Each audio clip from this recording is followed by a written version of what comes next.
Heute nehmen wir Sie auf eine Reise ins grüne Herz Istriens mit, wo sich nicht weit von Grosschnian eine neue Schönheit aus unserer Kollektion befindet.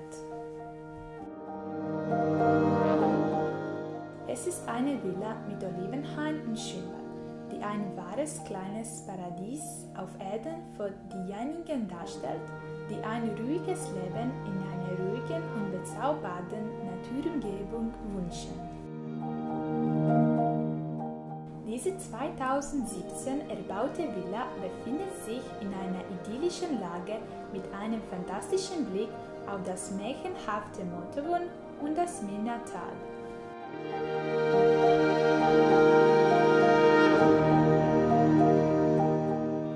Im Erdgeschoss des Haupthauses befinden sich ein Wohnzimmer, eine Küche mit Esszimmer, ein Badezimmer, eine Toilette, eine Waschküche und 2 Schlafzimmer.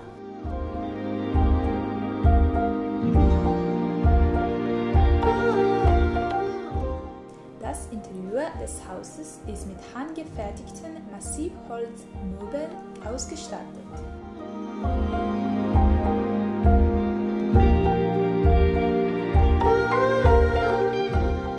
Im ersten Stock befindet sich ein Schlafzimmer mit Badezimmer und Garderobe.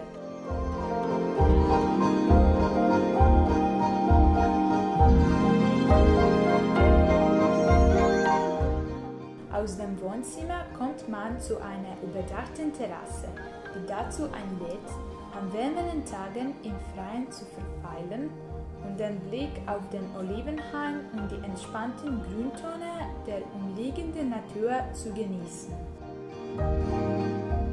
Das einstöckige Haus neben dem Schwimmbad verfügt über ein warmes Wohnzimmer, ein Esszimmer und Küche mit Kamin, ein Schlafzimmer, ein Badezimmer und eine Terrasse.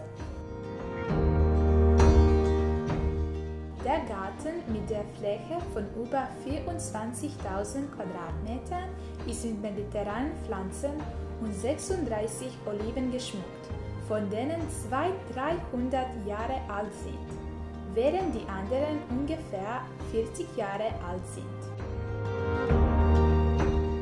Das Schwimmbad mit der Fläche von 63 Quadratmetern eignet sich zum Schwimmen und auch zum Entspannen im flachen Wasser mit Massagedüsen. Wenn auch Sie eine Immobilie zu verkaufen haben, kontaktieren Sie uns. Unseren Kontakt finden Sie unter dem unterstehenden Link. Danke für Ihre Aufmerksamkeit und wir sehen uns bald.